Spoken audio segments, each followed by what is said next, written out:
আমার দুষ্টু মিষ্টি ভালোবাসার বন্ধুরা, কেমন আছো সবাই? আশা করি অনেক অনেক ভালো আছো। আমি তোমাদের নীলু আপু। চলে এসেছি নতুন গল্প নিয়ে।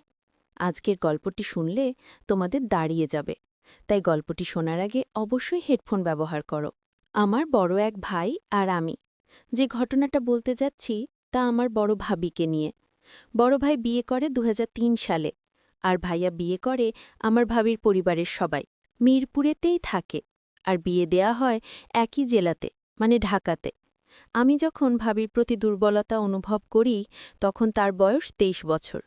বিয়ের পর ভাবির হঠাৎ করে বেড়ে যায়, আর বেড়ে যাওয়ার কারণে ভাবিকে আগের চেয়ে আরও বেশি সুন্দর লাগত। ভাবি দেখতে যেমন সুন্দরী ছিল তেমনি তার গঠনটাও। ভাবির যে অংশটা আমার সবচেয়ে ভালো লাগত তা হলো তার দুটি। তবে তখন এসব নিয়ে কখনো ভাবিনি। তবে ভাবির যখন একটা ছেলের জন্ম হয় তখন আমি লুকিয়ে লুকিয়ে ভাবিকে দেখতাম। যখন সে তার বাচ্চাকে খাওয়াতো আমার খুব লোভ লাগত। ভাবতাম, ইস, আমিও যদি খেতে পারতাম। কিন্তু আমার স্বপ্নটা স্বপ্নেই রয়ে যায়। তবে আমি হাল ছাড়িনি, সুযোগের অপেক্ষায় ছিলাম। আর একদিন সেই সুযোগটা এসে গেল। দিনটি ছিল ২০০৪ সালের এপ্রিল মাসের ২১ তারিখ। হঠাৎ করে ভাবি বলল যে ভাবির নাকি খুব শরীর খারাপ, বুকে নাকি অনেক ব্যথা করছিল। দেরি না করে তাড়াতাড়ি আমি ডাক্তার সাথে করে নিয়ে যাই, কারণ বড় ভাই তখন বাড়িতে ছিল না। আর বড় ভাই ব্যবসার কারণে থাইল্যান্ডে গিয়েছিল। তো ডাক্তার গিয়ে ভাবিকে দেখে বলে দেরি না করে ভালো একজন হার্টের ডাক্তার দেখাতে। আমি ঘটনাটা বড় ভাইকে জানাই। বড় ভাই আমাকে বলল যে ভালো কোনো হসপিটালে নিয়ে যেতে। আমি তখন একটা প্রাইভেট কার করে মিরপুর থেকে ভাবিকে নিয়ে সরদ্দি হসপিটালের উদ্দেশ্যে রওনা হই।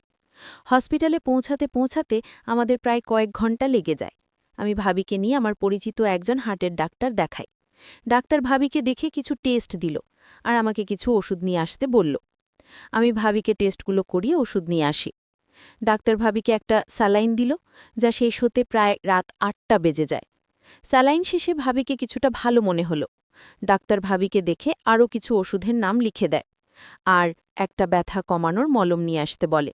আর মলম দিয়ে বলে রাতে ভালো করে মালিশ করতে, ব্যথা কমে যাবে। আর বলল পরদিন আবার নিয়ে যেতে, টেস্ট রিপোর্টগুলো দেখে ফাইনাল প্রেসক্রিপশন দেবে। ডাক্তারের কথা শুনে আমি তো মনে মনে খুশি, কারণ আজ হয়তো সেই দিন যে দিনের অপেক্ষা আমি অনেক আগে থেকে করছি। আমি ভাবিকে আমার মনের কথা বুঝতে না দিয়ে জিজ্ঞেস করলাম, আমি ভাবি এখন কি হবে, রাতে কোথায় থাকবো আমি? ভাবি অনেকভাবে বলল, এক কাজ করো, তুমি যেহেতু থাকতেই হবে, চলো কোনো হোটেলে গিয়ে উঠি। এই রাতটাই তো মাত্র, কোনো রকম কাটাতে পারলেই চলবে। আমার তো ভাবির কথা শুনে আকাশে চাঁদ পাওয়ার মতো অবস্থা। আমি তাহলে বাসাতে আমি জানিয়ে দেই, কি বলো ভাবি? হ্যাঁ, তাই করো। আমি বাসাতে আর বড় ভাইকে ফোন করে সব জানাই। বড় ভাই থেকে যাওয়ার জন্য বলে।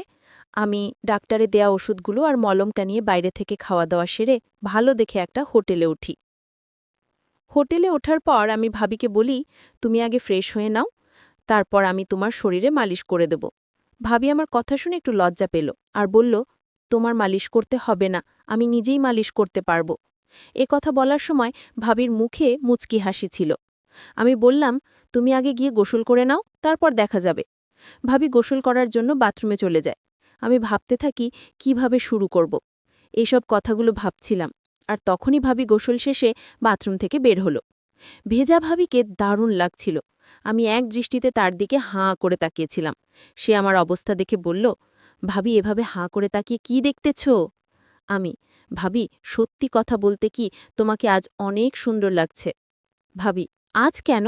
আগে বুঝি আমাকে সুন্দর লাগতো না? আমি, তা না, আজ একটু বেশি সুন্দর লাগছে তোমাকে। ভাবি, যাও, আর পাকামো করতে হবে না, গোসল করে নাও। আমি, উফ, তাই তো, আমি তো ভুলেই গিয়েছিলাম, বলে তাড়াহুড়ো করে বাথরুমে ঢুকে গেলাম।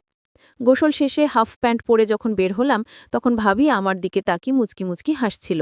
আমি, এখানে হাসার কি আছে? ভাবি, কি? আমি তো হাসিনি। আমি আমি দেখছি। আচ্ছা, তোমার এখন কেমন লাগছে ভাবি? ভাবি, আগের যে একটু ভালো, তবে বুকের ব্যথাটা এখনও তেমন কমেনি। আমি, তুমি ওষুধগুলো খেয়ে শুয়ে পড়ো, আমি তোমার শরীরে মালিশ করে দেব, দেখবে কমে যাবে।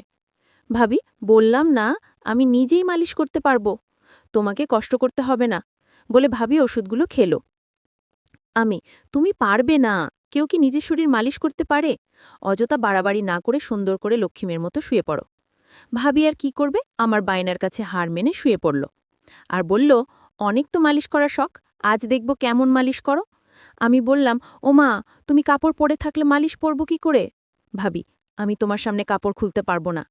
আমি আমি কি তোমার পর নাকি যে আমার সামনে লজ্জা পাচ্ছ? আর আমি তো তোমাকে সব কাপড় খুলতে বলছি না, শুধুমাত্র শাড়িটা। ভাবি, আচ্ছা বাবা, ঠিক আছে। আমি তো এক পলকে তাকিয়ে আছি। তখন আমি মলমটা নিয়ে মালিশ করা শুরু করলাম। ভাবি আমার হাতের পেয়ে চোখ বন্ধ করে ফেলে। আমি আস্তে আস্তে তার চারপাশে মালিশ করতে থাকি। আমি ভাবিকে জিজ্ঞাসা করলাম, আমি, ভাবি, এখন কেমন লাগছে তোমার? ভাবি, অনেক ভালো লাগছে। আমি, তুমি নিজেই করতে পারতে এমন মালিশ? ভাবি, কখনো না।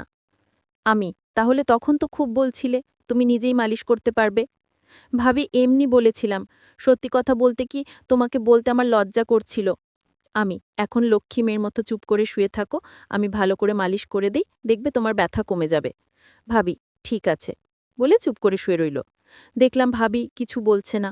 সাহস করে বললাম, আমি, ভাবি, একটা কথা বলি? ভাবি, বল। ভাবি কিছু না বলে চুপ করে রইল। দেখে আমি আবার বললাম, ভাবি, তোমার ভুঁড়িটা খুলে দেই? ভাবি, দেখো, এগুলো ভালো না, তুমি আমার আপন দেবর। আর আমি কিভাবে তোমার সামনে অর্ধ হব?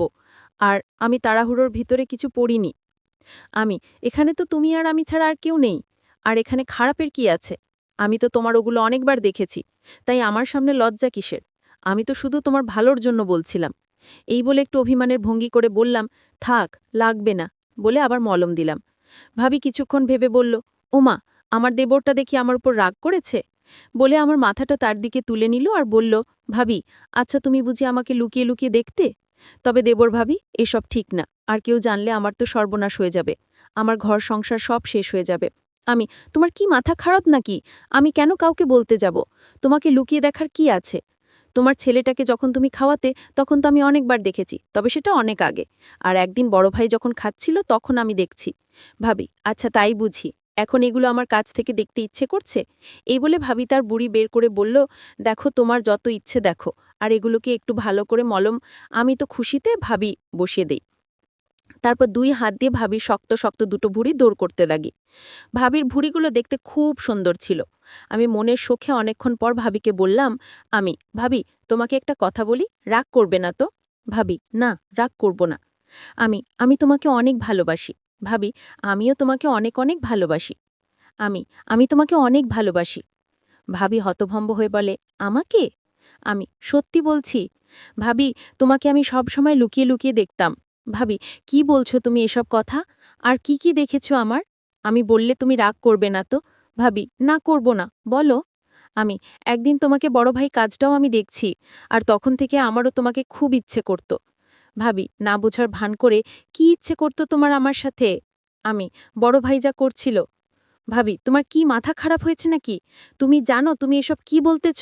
তাছাড়া আমরা ভাবি দেবর। আমি, তুমি তাহলে কিছুই জানো না, আজকাল সবই সম্ভব। আমি অনেকগুলো ছবি দেখছি, যেখানে শুধু দেবর ভাবি কেন, ভাই বোন মা ছেলেও তো এসব কাজ করে। ভাবি, আমি বিশ্বাস করি না, তুমি সব বানিয়ে বলতেছ। আমি, কসম ভাবি, আমি কিচ্ছু বানিয়ে বলছি না, সবই সত্যি। প্রথম প্রথম আমিও বিশ্বাস করতাম না, কিন্তু যখন দেখলাম তখন বিশ্বাস না করে থাকতে পারিনি।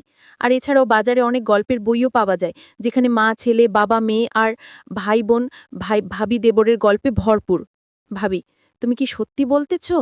আমি, ভাবি, আমি কি তোমাকে মিথ্যে বলবো নাকি? আর কসমও তো করলামই। কসম করে কেউ কি মিথ্যা কথা বলে নাকি? ভাবি কিছুক্ষণ চুপ করে থেকে বলল, আচ্ছা, ওইসব বাদ দাও। আমি বুঝতে পারলাম ভাবি কিছুটা দুর্বল হয়ে পড়েছে। তাই আমি এবার ভাবির শ্বাস ঘন হচ্ছে। আমি একবার উপরে যাই, আবার নিচে নেমে আসি। কিছুক্ষণ পর ভাবি আবার জিজ্ঞেস করে, ভাবি, আচ্ছা আমরা যা করছি তা কি ঠিক? আমি, বেঠিক কি আছে? আর আমরা তো দুইজন মানুষ। আর যদি চাই তাহলে সেখানে সমস্যা তো থাকার কথা নয়। আর তুমি কি জানো পৃথিবী শুরু হয়েছে পারিবারিক খেলা দিয়ে। আগের তো দেবর ভাবির ভাই বোনের বিয়ে বৈধ ছিল, আর তা হতো অনেক ধুমধাম করে। আর অনেক জায়গায় বাবার যদি কিছু হয়, ছেলে তার মাকে বিয়ে করে। এরকম আরও অনেক কাহিনী আছে। ভাবি, তাই নাকি? তুমি এত কিছু জানলে কি করে? আমি, বই পড়ে। ভাবি, তাই তো বলি আমার প্রতি তোমার এত মনোযোগ কেন ছিল? আচ্ছা, তুমি তাদের মতো আমার সাথে আমি, তুমি যদি মত দাও তাহলে তোমাকে ভালো করে। আর এটা আমার অনেক দিনের আশা, একমাত্র তুমি পারো আমার আশাটা পূরণ করতে। ভাবি, ভাবি, আমি আমি, হ্যাঁ, তুমি। ভাবি, কিন্তু আমার খুব ভয় করছে, যদি কেউ জেনে যায়। আমি, তুমি আর আমি যদি কাউকে না বলি, তাহলে কে জানবে? ভাবি, তা ঠিক। তবে এটা করা কি ঠিক হবে? আমি, ভাবি, তুমি শুধু শুধু চিন্তা করছো, কিছুই হবে না। আর কেউ জানবেও না, আমরা তো সবার সামনে না। এসব কথা বলতে বলতে আমি ভাবির কাছে যাই। ভাবি এতক্ষণ খেয়াল করিনি। পরদিন সকালে আমরা ফ্রেশ হয়ে হোটেল ছেড়ে দিই।